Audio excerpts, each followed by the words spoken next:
Well, Ian, it's 7 days since our last codgertation, and I feel one coming on. You last week talked a lot about Femtos cells and the fact they're not the flavour of the month anymore, and the story was about SoftBank giving Femtos cells away. You've been having a little ruminate since then, as the studio is only too well aware.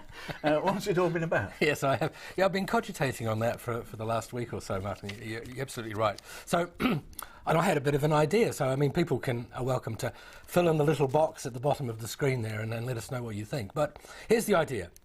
What if one of the problems that we've got with Femtos at the moment is that they're operator specific? So, say I'm operator A, and I distribute a Femto to Family C. Family C puts it into the home and so on.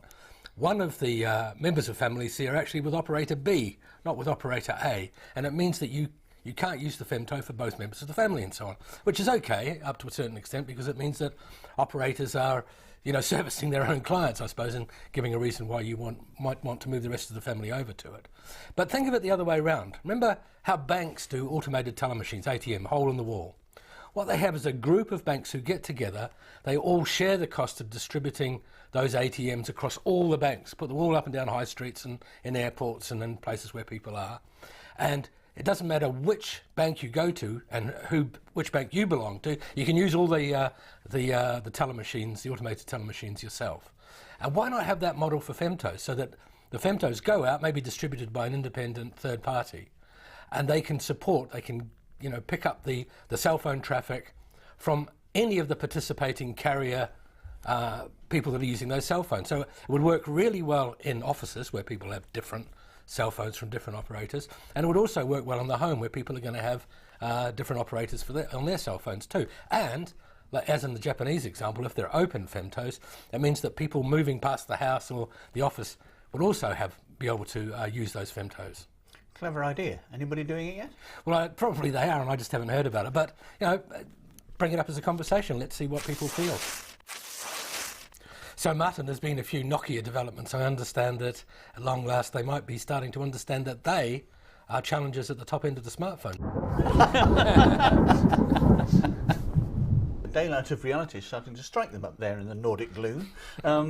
Anssi Vanjoki, who's the new head of mobile solutions there, who's been a long time with Nokia and says this is a job he's been waiting all his life for. Well, it's a hell of a job he's faced with, because even though Nokia is still a massive company doing very well by most world standards, in smartphones it's now lagging.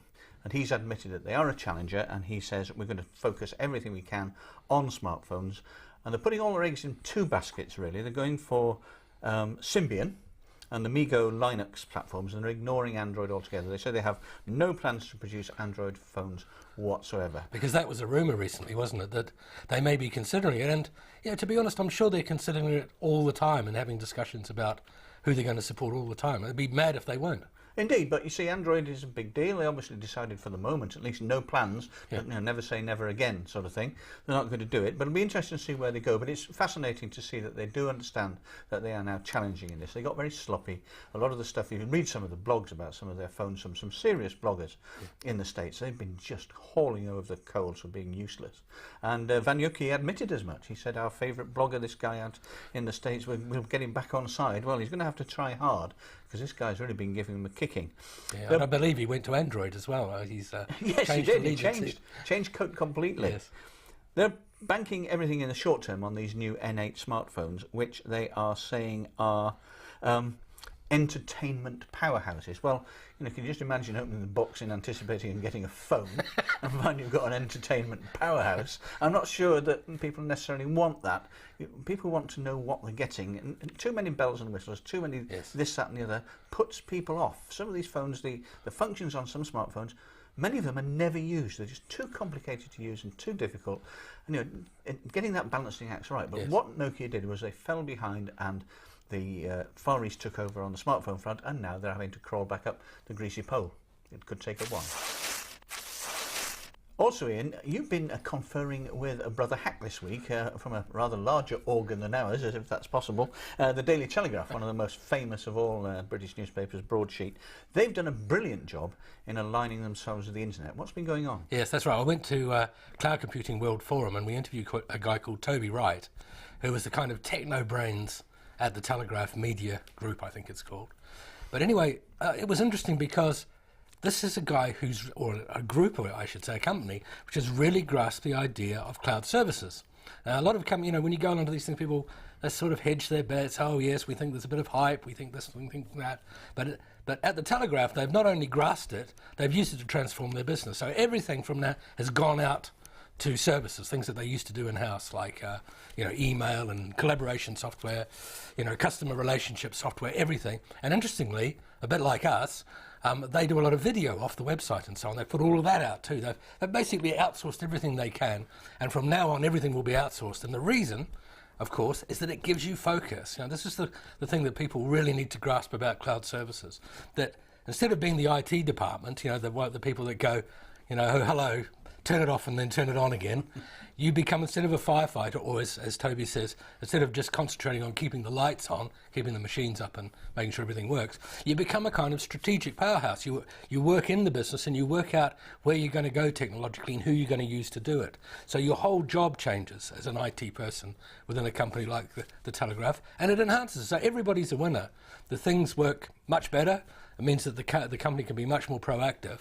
And it means that you get an uplift in terms of your job spec, And this is what, we need to see more of this, because this is what I think the industry out there doesn't grasp. There's all of these benefits from cloud services and very little fallback as far as I can see.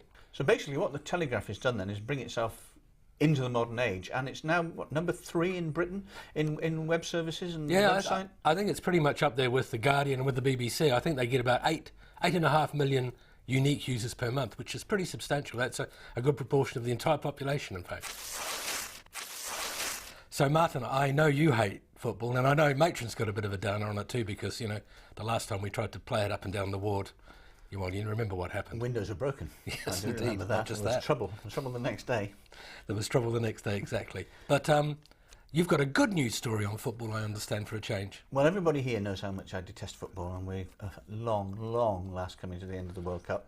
Actually, I'm going to support Holland because I lived there for a long time, and I'm all in favour of Oranje. Hope they do all right. But apart from that, I don't like football. But one of the stories this week, a little quirky one that's really entertaining, is that there are these 4 young students in Harvard, girls, who have come up with a thing called a Soccet, and it's a football which has actually got, those shake torches where you get a little ball bearing going up and down between and magnetised, and it creates an electrical field and all the rest of it, and electricity. Simple as that. It seems similar to that. Yeah. So this is a football, quite a cheap football, which has got inside it one of these things which generates electricity, and a little socket on the outside. You boot it around for 15 minutes, as most of African kids and lots of African adults do all the time. And then when you've done that, you can light a high-intensity LED for 3 hours to read by in places where there aren't any lights, or you can charge up a mobile phone. Amazing. It's really quite astonishing, and they're doing it along the lines of the One Laptop Per Child initiative, in that they're going to get people in developed countries to buy one and get one free, and that second one will go to developing countries, mainly in Africa, and be delivered to charities and to schools, and they will distribute them. Yeah.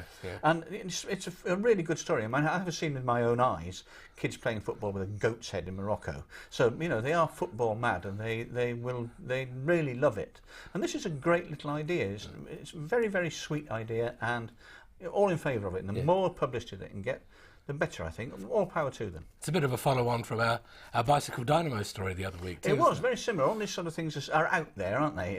If you can find them. And some work and some don't. The One Laptop Per Child initiative hasn't been the remarkable success people hoped. And this is only a small thing, but it's quite important. Kids do play football on rocks, sand, God knows what out in Africa, and they're anything that would help is good. So you finally found something about football that you think is worthy. Almost. I think it definitely is worthy. About football, I'm not sure about that. In fact, the best thing I think you could do with the English team, if we could have some kind of a methodology where they had steel toe-cap boots, every time they kicked this ball, they got an electrical charge up the nether regions, and it would do us all good, including them, and Matron, of course. What a brilliant idea. So, Martyn, I think I can hear Matron sort of strapping her boots on now and bouncing her football up and down. So, what a terrifying thought. God, I'm going to run away already. Okay.